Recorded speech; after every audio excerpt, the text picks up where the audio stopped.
शुक्र खुदा में रज़वी हो। Recognize that Allah is in the mercy of the Wasilah of the Rasul Sallallahu Alaihi Wasallam for affording us the opportunity to congregate on Mubarak and this auspicious night of Gyarhween, the eve of the special and the blessed Niyaz of Sarkar-e Azam Ilani Baghdadi Radiallahu Ta'ala, regarding which the late scholars and the Shareef have mentioned that this is the eve in which Sarkar-e Azam used to make a special gathering to commemorate and remember the beloved Rasul Sallallahu Alaihi Wasallam. There is a difference of opinion regarding the date of the Misal of Sarkar-e Azam. Some narrations say the 11th of Rabiul Akhir and the others say the 17th of Rabiul Akhir. And most of the Mashaykh who said, the scholars have said, they take the blessings of both of them. But on the 11th, indeed, he used to remember the beloved Rasul Sallallahu Alaihi Wasallam on the eve of the 12th, the 11th, and he used to commemorate gatherings. And it is also mentioned that also his murshid, the murshid of Sarkar-e Azam, the Imam is on the 11th. And he said, Abu Sayyid, so Sarkar-e Azam used to commemorate this in the Gyarhween. So hence the nisbat to the Gyarhween is specifically to Awsiqat through his murshid. So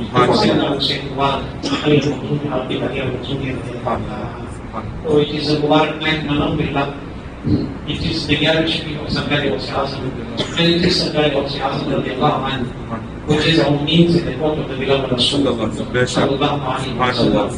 And as Allah Imam Al-Sunnah Ashah Imam Afthab Cassim said, he said कि मेरी सरकार में लाता है रज़ा उसको शकीर, मेरी सरकार में लाता है रज़ा उसको शकीर, जो मेरा खौफ है और लान का मेरा या Rasulullah Sallallahu Alaihi Wasallam. When Ahmad Raza wants to ask anything in your court, when he wants to beg for anything in your court, Ya Rasulullah Sallallahu Alaihi Wasallam, then Ahmad Raza does not regard himself worthy to come directly in your court, but he brings in your court that personality who is your most noble descendant, who is the descendant of Hassan and Hussein, that personality who is one of the beautiful roses and the beautiful and fragrant flowers from the Hassani Husseini gardens, which is adorned by the blessings of Mawla Ali and Fatima Zahra, who Shaykh Abdul Qadir Jilani Baghdadi. That is why Allah is telling us that when you go in the darbar of the beloved Rasul Sallallahu Alaihi Wasallam, use the means of Sarkar-e Azam, then you will be accepted. And it's simple math also. And since we're talking about math, if you take the word Muhammad, you take the word Muhammad, and if you add the numerical value of Muhammad, it comes to 92. If you take the numerical value of Muhammad, it comes to 92. And if you take 9 plus 2, how much? Subhanallah. Muhammad is 90. And if you take 9 plus 2 is how much? 11. So you want to go in the court of the master of Gyarhween, you have to use Gyarhween. Subhanallah. So see those who want to see it. Subhanallah. Allah has given us the vision to see certain things. That is because we are connected to the beloved of Allah. Subhanallah. Because of the connection to great personalities like Huzur al-Tabi'in, Huzur al-Muhaddis al-Qadim, Huzur al-Fajr al-Nawaz, all the great Mashayikh. That is why we are able to understand.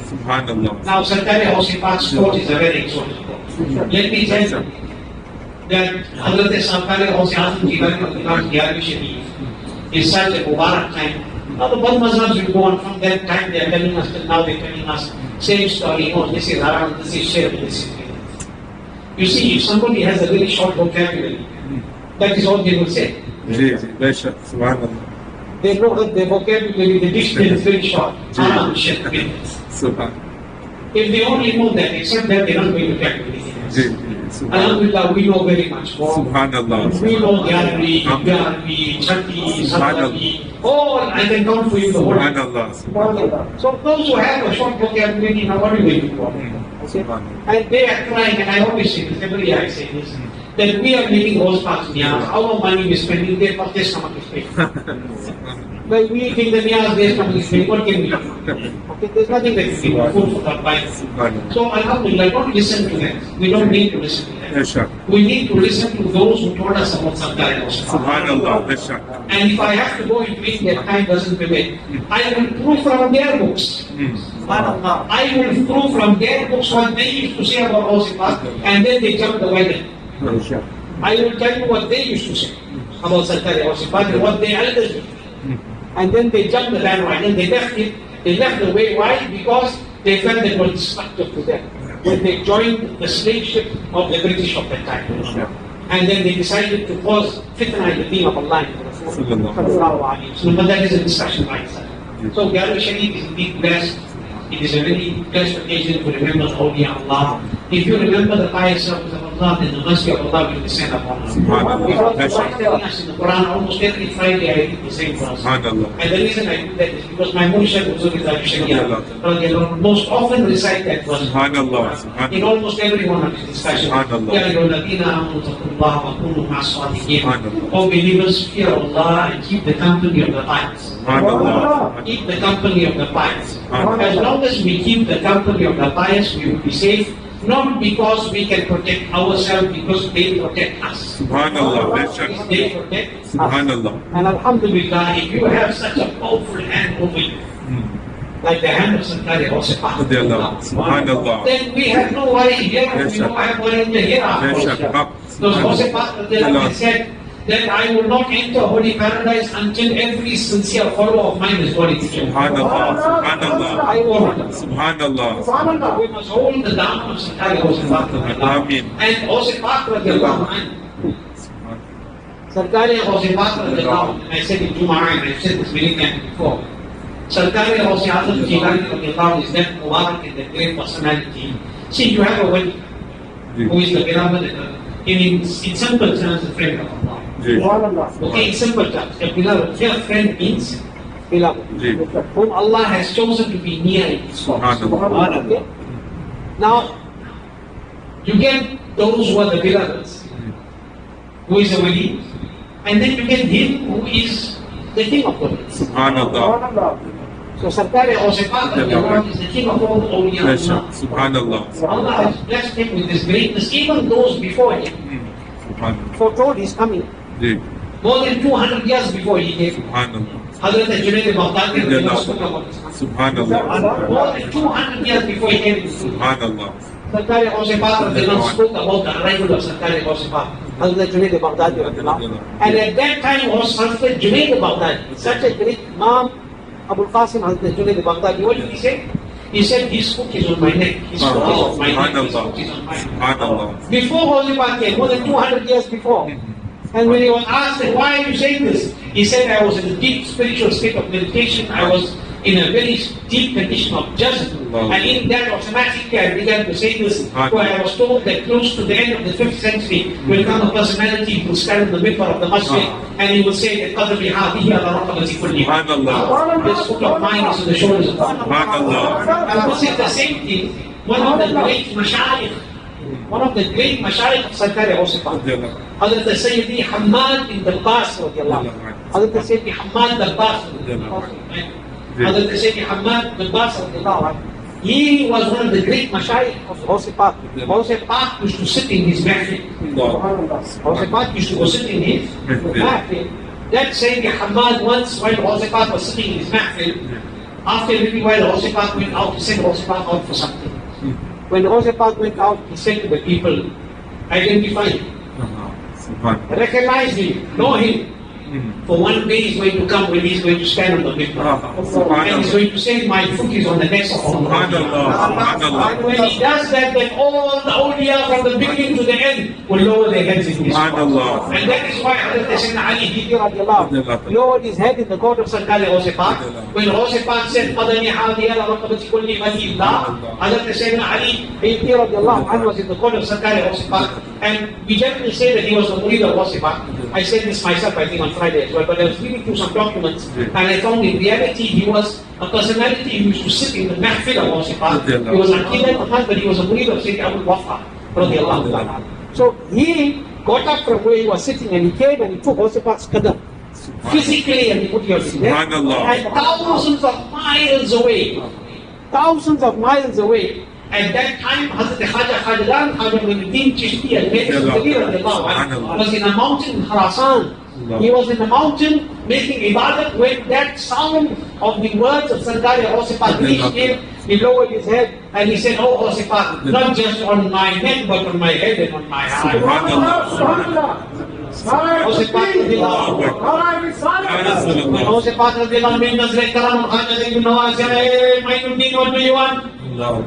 what do you want? He said, "After you give me the kingship of Baghdad." He said, "Ali bin Hindi already took it." He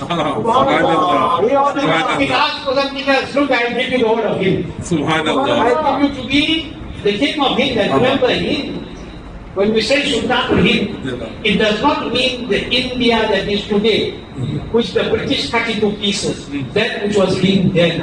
Everything inclusive. Subhanallah. Sometimes Khaja ignores the Sultan of Hind, the entire Subhanallah. this is the power of Sarkar that he gave Khalidi to Sarkar Khaja Nawaz.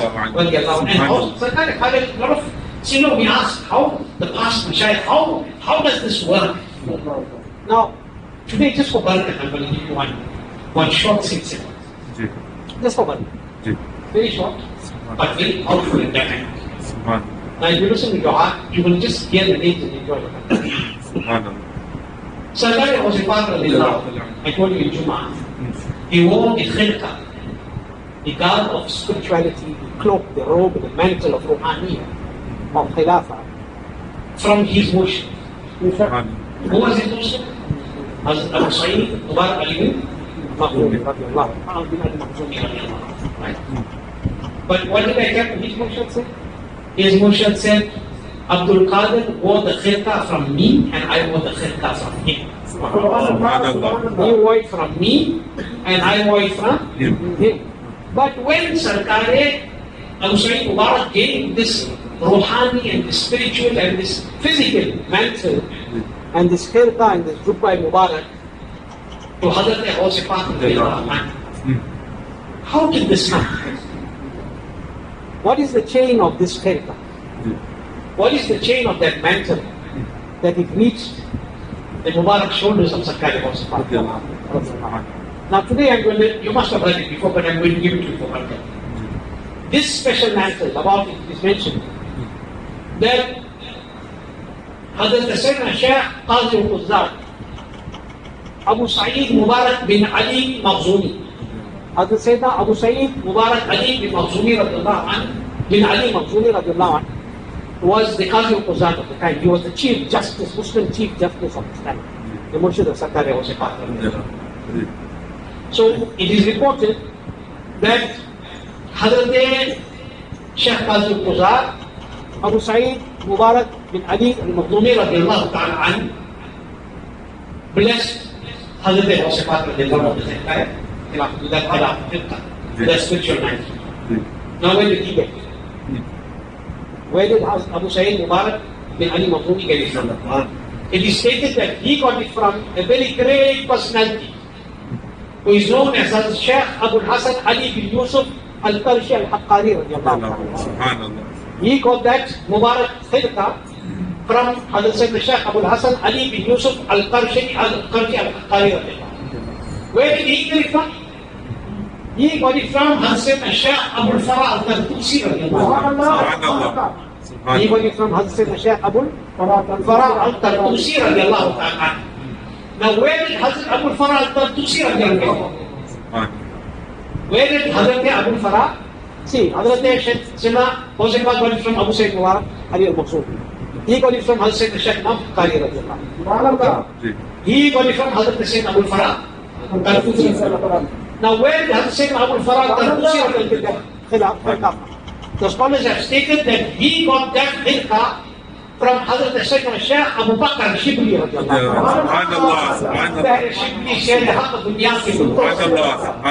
He got it from Hazrat Sayyidina Abu Bakr Shibli radiallahu ta'ala an. And from whom did he get it? He got it from Abu Cassim, Junaid Baghdadi. Subhanallah. Subhanallah. And where did he get it from? Subhanallah. Hazrat Abul Qasim Junaid Baghdadi radiallahu anhu got it from Hazrat Saruddin Sarwi Sakti radiallahu anhu. Subhanallah. And where did he get it from? Subhanallah. He got it from Shaykh al-Mashayikh, as said Imam Maruf al-Qarfi. Subhanallah. He got it from Hazrat Maruf al-Qarfi radiallahu anhu. Where did he get it from? Allah. He got it from Hazrat Sayyidina Imam Dawood Ta'i radiallahu anhu. He got it from Sayyidina Imam Dawood Ta'i radiallahu anhu. Where did he get it from? He got it from Sayyidina Imam Habib al-Ajami radiallahu anhu. Subhanallah. He got it from Hazrat Sayyidina Imam Habib al-Ajami radiallahu anhu. Where did he get it from? He got it from Hazrat Sayyidina Imam Hassan al-Basri. Subhanallah. Subhanallah. Hassan al-Basri radiallahu ta'ala anhu. Where did he get it from? He got it from Shareef. Mawla Ali. Subhanallah.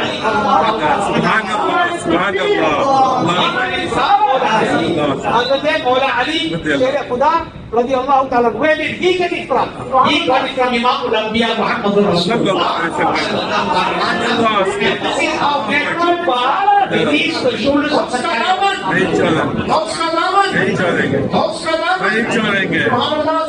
Now when we say horse ka daman, this is the daman we talking about. Who wants to leave this daman? Who wants to leave this daman that came from that chain?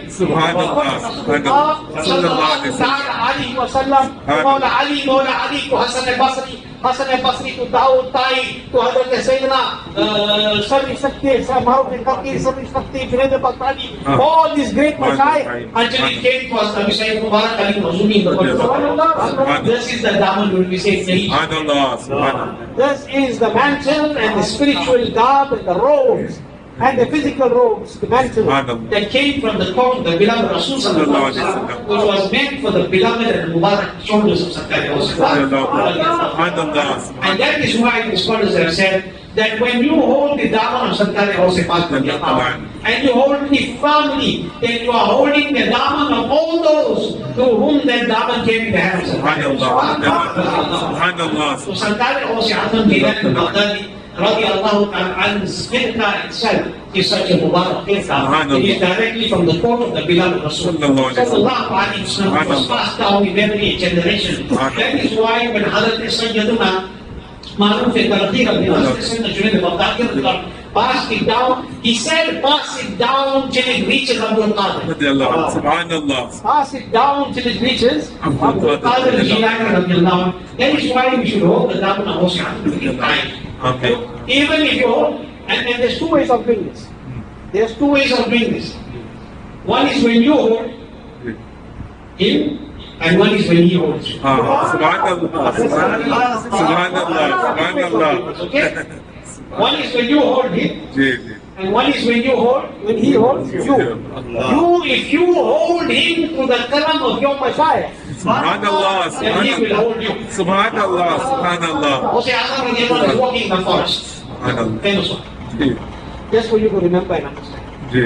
Hosea Azam is walking in the forest. One pregnant, one pig is going behind Sarkari Hosea. That is 100 times. Why is going behind Hosea? He saw that the man, he didn't realize it was Hosea. He saw a man with a very valuable jubba. Hosea used to wear one jubba that was worth numerous gold coins. Very, very valuable. But why Hosea used to wear such expensive jubba? So that he used to wear it generally only for one day. He would take it out and then he would give it something. He wore such a valuable jubba because he knew when he gave it sadaqah, then the person who received it will benefit from it. See, today when we give sadaqah, we give that thing that we don't want anymore. Let's be honest. When you want to give a poor man a kurta, you give him the one that's lying in the cupboard for the last 10 years, and it's got a whole lot of holes in it. I mean, you know, generally this is what you do. If you want to give in the masjid something, you will bring that thing which nobody is using in the house. If you want to give for being something, you will give something that quite nobody is using. If one, without comparison, understanding, If one kafira comes just half naked to the house to a book, I'm collecting from this certain fund 500. And somebody says, put some donation in the masjid, 500. What is the problem? What is the problem? Inferior complex. We want to please the dunya, whereas this dunya is a slave of the feet of the pious. Subhanallah. Sardar Ghaus Pak Radhiyallahu anhu, the Mashayikh have said that this dunya flows under our feet. Subhanallah. It is like not even the dust under the feet. Allah. So we give things that we don't want it. Except for those who have, Allah gives a tawfiq that will one day take out his best with life. I have seen the Mashayikh with my eyes. That somebody says to the Mashayikh, I like this thing. If it's not something that the Mashayikh gave them, something else, they will give you something. Or they'll say, come later. Why? Because they don't value the things. We are different. Firstly, if somebody comes and tells me or you, give me this Kuba, and say, Baba, firstly, I paid so much for it. I will give you something. Human nature, right? But the pious servants of Allah did not value the materials. And to better understand this, and I'm going to end these few words today. I'm going to end by 8 o'clock. But one to my time, it's almost 5 o'clock. I don't know how that time is a few minutes. I want to share with you a few words. Since I'm talking about materialistic things. Since we are talking about materialistic things. But before I can do that, let me finish the matter. So Hosipah was working, this person went from the back. He didn't know his Hosipah, he wanted to put his hand in the pocket. There was a big pocket. He thought so expensive jubba, something valuable must be in the pocket. So he was right. He couldn't see, but he was right. So he took his hand slowly and he tried to pinch from the pocket of Sakare. Hosipah is that one who sees from the front too and sees from the back. So the moment he put his hand, Sakare Hosipah grabbed. Sakare Hosipah grabbed his hand. When he grabbed his hand and he turned, he saw his Hosipah. Now he started trembling. Sheikh, I didn't know it was you. Please forgive me. I was in desperate need. I needed something for my family. I started to give whatever excuses. Hosipah grabbed his hand. And while he's doing that, he's making tawbah at the same time. That I won't steal again. This was the sham of Hosipah. I won't steal again. Allah is accepting his tawbah. I believe. Was he doing it sincerely by looking at the face of Shaykh Subhanallah. No, it's in his mind, in his heart. He said, oh Allah, I won't steal again. Please save me. Please save me. I don't want to be in trouble by Hosipah. Sardar Hosipah looks at him and tells him, but look, my name is Mr. The one who holds somebody's hand. Subhanallah. And the hand that I hold, I don't need. Subhanallah. You tried to take something from me, I grabbed your hand. This hand I'm not going to leave. You came to take something from me, isn't it? Go, I have bestowed you with wilayat. Subhanallah.